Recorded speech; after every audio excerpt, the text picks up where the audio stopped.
गव्हाच्या पिठाचे उकड्याचे मोदक करण्यासाठी गव्हाचे पीठ त्यामध्ये रवा छोटा चमचा 1 घालून घेऊन त्यात मीठ टाकून मळून घेतलं आहे, चांगलं मळून घेतलं आहे।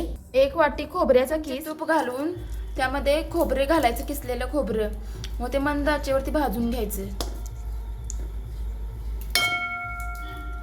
त्यात गूळ आपल्या आवडीनुसार घालायचा। त्याला मंद आचेवरती करपूस भाजून घ्यायचं, गूळ वितळूपर्यंत भाजून घ्यायचं। चांगले मोदकाचं मिश्रण तयार झालं आहे।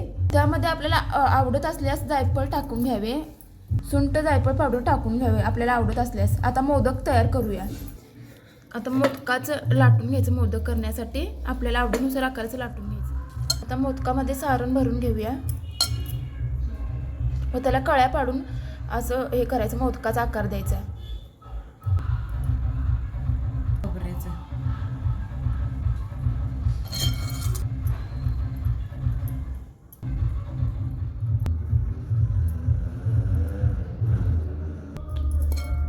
अकरा मोदक करतात, त्यापैकी 1 मोदक मिठाचा करायचा असतो।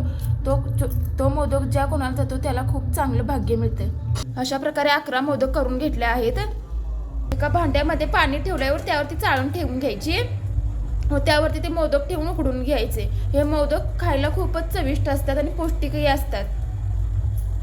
आता 10 मिनिट याला वाफ देऊन घेऊया मोदकाला। अशा प्रकारे गणपती बाप्पांचा आवडता पदार्थ उकडीचे मोदक तयार आहेत।